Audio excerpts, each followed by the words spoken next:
What's up guys, this is Corey with the Dirt City Gym, back on another video for y'all. So today we are looking at some more red-green stuff, just because I feel like that's super strong, and that's what I've been doing a lot of my testing with more recently. But today we're going to be looking at the red-green version of Pan. This is red-green Pan Zen-oh, so it's still got all the chain attack stuff and a lot of the really good red-green like counterplay and all that really good stuff. I've been having a lot of fun playing this deck. I've been playing it like an absolute ton online for about going on the last 5 or 6 days so far, and I've been having like a lot of really great results. I've edited a little bit from the original version that we had about it, but let's go ahead and get on into that list. Alright, so first up we've got our leader Pan. So for those of you who are unaware, on its front side, whenever you play a card, it gets plus 5k, and if that card's power becomes 20k or more, you draw a card. And then it's on Awaken, it's an untap 2. On its backside has that same auto. Whenever you play a card, gets plus 5k. If it becomes a 20k or more, you draw a card, and then whenever she attacks, draws a card. That auto is on both yours and your opponent's turn, which becomes like really relevant for what we're trying to do. So you can start playing cards on your opponent's turn that allow you to draw more cards and really kind of gain advantage. Majority of the cards that you're playing are netting, or not losing you advantage, they're netting you a card, so they're equal. They're either like replacing itself or plussing, depending if the card draws on its own. So a lot of really cool interactions there. Moving on to the list itself, so first up we've got 4 Intensifying Power Trunks. This is just a 1-drop 5k. Whenever it attacks, we can take a life, it gets plus 10,000 in crit. This is a good self-awakening if we need it in weird situations. It's an evolved target for the chain attack, which we'll get into a little bit. All around a really solid card. Next up we've got 4 Broly Demonic Origin. So this is kind of the energy MVP. It is a 2-drop 1 green 1 red 15k. Energy exhaust, and then permanent. Whenever you place this in your energy, if you've got a card that it's already red and green there, you can negate its energy exhaust. So basically, if you've already got a multicolor card in play, you can just play this without having to tap it, which lets you kind of keep going throughout the turn. Typically, if you were to charge like a energy exhaust card later in the game, it it comes into play rest, so you don't have access to it. So kind of like it's almost like you didn't play it energy for that turn, which feels bad. So really great there. And then it's got the auto. Whenever it comes into play, your opponent chooses 1 card from their hand and places in their drop area. 99% of the time we're never actually playing this card, it's just going straight to the energy, or comboing it because it's a red-green card for a rival. So it's just really great as an energy. Usually this is like my turn 2 ideal energy. Like turn 1 I like to charge a multicolor, then turn 2 go into the Broly. That way we can keep going with our turn. So really nice there.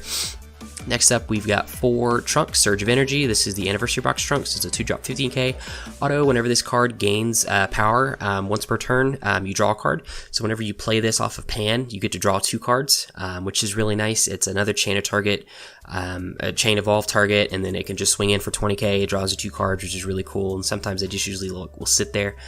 All around, just a very solid card. Just being able to, like I said, play cards that draws cards is really nice.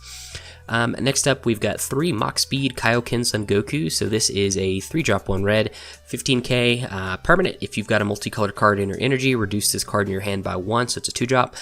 It's a counterplay, and then whenever you play this card, give one of your opponent's cards minus 10k, and then if it's your opponent's turn, give a card minus 5k. So effectively, you can give 1 card minus 15, or you can kind of spread that out however you want. Since it's a counterplay, we play it on our opponent's turn, so if we play it, it gets 5k, and we draw a card, so it's really good. It kind of gets rid of some pesky stuff, whether it's low-cost things that are already on the board, or just different things like that that we don't want to mess with. It's really good for that. And then coming back into our turn, we've got a 15k that can just start swinging in, which is really good. Next up, we've got 4 Chain Attack Trunks. So this is the one we've talked about already. It is a 4-cost for 3 red, 1 other to 20k. It evolves for 2 red over a red Trunks GT, so our 1-drop or our 2-drop. And then auto, whenever you play this card, choose 1 card in your hand with an energy cost of 15 or less and put it into play. This is how we're getting our Zen-oh the Plane God into play really early, or whenever we need to, really efficiently. There's also these Gokus that you could play. I mean, you could technically play like this Broly, or the red or green Vegeta, which you're not really wanting to play those. Zen-oh's really kind of your go-to, and then also he's got the permanent. He can attack active mode battle cards, which is nice. Next up, we've got 2 of the Kaioken Goku from the starter deck. So it's a 4 cost, 1 green, 1 red, 2 other. It has a rival for a red green and a red green energy. It has an auto. You can only play one of these. You can only have one of these in play at a time. It's activate main. You can take a life. Then if you're a Saiyan leader and your life is at 3 or less, he gains dual attack and double strike. So he's a 20k double dual attack. Double strike dual attack. If you play him off a pan, then he's a 25k double strike dual attack. So pretty nice kind of way he can kind of close out games himself. He becomes really big in a hurry, and you know, kind of just presenting a lot of pressure there. We can play him with a rival, so you could play it on your opponent's turn if you absolutely needed to, and draw cards there as well. It's a nice, really solid card. This isn't a card that you're just going to see like a whole ton of access to. That's why we're only running 2.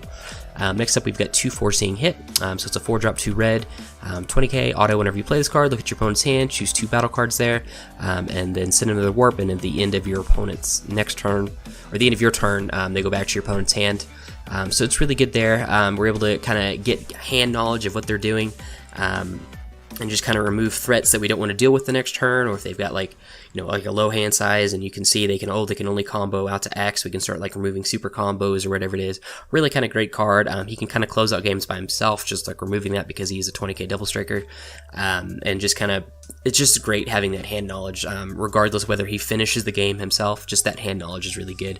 Then next up, we've got 4 Super Saiyan Blue Gogeta Resonant Explosion. So it's a 5-drop for 1 red, 1 green. It's a 20k double striker, a rival red-green for 1 red. Whenever you play it, choose one of your opponent's battle cards with energy cost of 4 or less and KO it. And then you can't play another Super Saiyan Blue Gogeta for the duration of the turn. This is just a great pressure card. It's a great tempo card. Just for, you know, pitch to a red and a green, and then for 1 energy, you've got a 20k that blows something up on both yours or your opponent's turn. If you're playing it off a pan, then he gets plus 5k, and you get to draw a card on your opponent's turn or on your turn. Now you have a 25k double striker. Applies a lot of pressure. It's a really fantastic card. If you're running like any of these monocolor or these dual color decks, especially red green, you're running this card like probably 90% of the time just because it's so good. And moving on after that, we've got 3 Zen-oh the Playing God. So it's a 7-drop blue card, which isn't relevant for us. It's a 15k auto. Whenever you play this card, negate all the other battle cards skills in play, and then other than this card, and then each player takes those cards, all their other battle cards, and then all the cards in their hand, shuffles them in the deck, and then draws 5. So this is our board reset. This is just fantastic. It's a 15k, then if you play it off the pan auto, you get him the 5k after you do the shuffle effect. So now Zen-oh's a 20k, and you get to draw a card where your opponent has 5 cards, you now have 6 cards, which is really good, and then you can swing in for a 20k. It's a really great, like, Pan has like always been a great home for the Chain Zen-oh engine. Zen-oh is just really great with Pan. There's a lot of synergy there, drawing an additional card, and then all that kind of really great stuff. Just really fantastic. There's a lot of situations where Zen-oh is just the MVP. And then next up, we've got a 3-3 split of the Super Saiyan God, Goku and Vegeta. God of the Energy, Super Saiyan God, Goku and Vegeta. So these are pretty similar, so we're kind of covering them together. They're both 3 cost, 1 green, 2 other, 15Ks. They both have the permanent.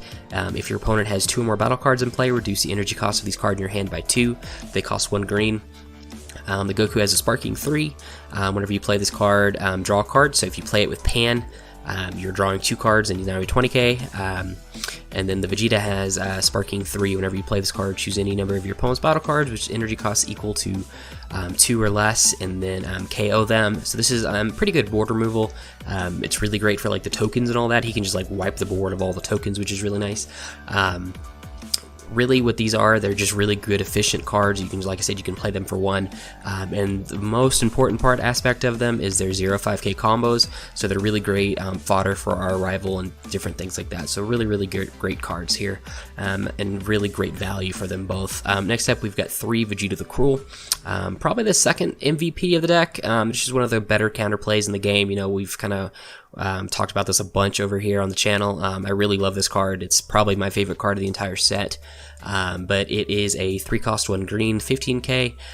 It's got the permanent, if you've got a multicolored card in your energy, reduce this card color, the cost of this card in your hand by 1, so it's a 2-drop. It's a counterplay, and then auto whenever you play this card. If it's your opponent's turn, choose one of their battle cards with energy costs 4 or less and KO it, and then your opponent chooses 1 card in their hand and sends it to their warp. So again, just kind of like the Kaioken, the Mach Speed Kaioken, this is just a fantastic card. it deals with a lot. Like, you can just start popping things, and you're basically negging your opponent 2 while keeping neutral, because you're drawing a card off the pan leader, and then now going back onto your turn. Now you have a 15k that's swinging, applying a lot of pressure. It's just, there's so much value and so much efficiency in it. It's just a fantastic card. Next up, we've got 2 Bardock the Awakened Instincts. So it's a 4-drop 20k, Overwhelm for 4. Whenever you play this card, draw 2 cards and then choose 1 card in your hand and place it in your drop area. So if we're playing this with Pan, we're drawing 3 cards and pitching 1, and he's a 25k for free, which is, again, just incredibly efficient, which is what we're wanting to do on our turn. We're not wanting to spend a whole bunch of energy on our turn, so this is a great way to go about that. Just a really fantastic value card there as well. Next up, for our super combo, we're running just 4 of the Bulma. I prefer the life super combos in this deck just because we are running Overwhelm, so we're not necessarily wanting to run a Sparking super combo. And I mean, so you could kind of pick whichever one you want. We just went with the Bulma. And then our last battle card is the Super Saiyan 3 Scramble, Raditz, Broly, and Vegeta. So this is an 8 cost for 2 green, 3 red. It's a 40k ultimate. It has a rival for a red and a green in the combo area, and then for 3 red and 2 green to play it. It has an auto whenever you play this card. Choose 1 card in your life, put it in the drop area, then your opponent takes 2 life, and then auto. Whenever your opponent combos, if that combo cost is an energy cost or 2 or less, you may choose to remove it. So this basically like nulls all, like, well, not all, but almost all super combos that are relevant to the game right now. There's like a lot of like 5Ks and everything like that. Just a really great card. And he's a 40k that can kind of swing in for game himself. You have to almost consider him like a triple strike. A really great way to go about it is swing with a card. If your opponent's like at 3, they say no to gate, like you dump your hand into it, make sure you have a red and green, then your rival bring out the Raditz. Now they can't effectively combo and they're taking 2 life, so you shut off their super combos. Well, they still get the draw, they don't get the plus 10k, and so you're almost going in for a triple strike off of any battle card that's live, as long as you have the energy for it, which is just a really great way to kind of close out games, kind of surprisingly sometimes too.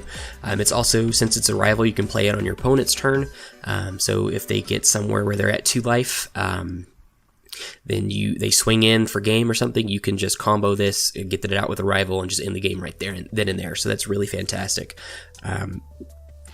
I really like this SCR. I think it's one of the better ones we've had in a while. Very, very playable, especially in this Pan deck. And then finally, we've got 4 After Image Technique, which is just our Sparking Pseudo Negate. It gives our leader plus 40k, and then one of our opponent's battle cards minus 10k. It's just a really great way to swing attacks, remove things off the field. You can kind of combine this with the Mach Speed Kaioken to give something minus 25k to just kill something you don't want to deal with. A lot of really, really good interactions there. But that's the overall list. Really what we're trying to do with this, kind of as we alluded to going over the list, we're playing a lot of stuff on our opponent's turn. So we're just like constantly applying pressure. We're playing the Vegeta the Cruels on their turn, the Kaioken Mach Speed on their turn. We're not allowing them to really play cards. And then we're drawing cards after every one that we play, and then on our turn we're just swinging with a bunch of 5Ks, not really, or 15Ks, and not really comboing unless we're going to like a rival or something. And then when we're doing that, we're being really efficient. We're playing like the Super Saiyan Blue Gogeta, which effectively only costs 1 energy. So then we're drawing cards off of that, or we've got the Goku and Vegeta that costs 1 energy. We're drawing cards off of them. All that's just really good stuff. Like the cards that the more expensive cards that we kind of play later in the game as we're trying to close it out, you're looking at like your Forcing Hit or like the SS3 Scramble. But other than that, everything's like really cheap and really efficient. Like even if we're able to evolve into the Chain Attack off of another Trunks, you get the Zen-oh out. That's a great way to go about it. So that's really what we're doing, is we're just really pressuring our opponent, trying to get them as low life as possible, not allowing them to play cards so they're not really able to pressure us, and then just filling up their hand and bringing down their life total, and then dropping the Zen-oh, resetting everything, and then now we're up on life while they're down on life. We've got card advantage to them because we drew off the Zen-oh and the Pan, and everything like that, and it's just really a lot of great synergy in my mind. I think the deck is really fun. I think it has a lot of potential to be like really good in this coming format.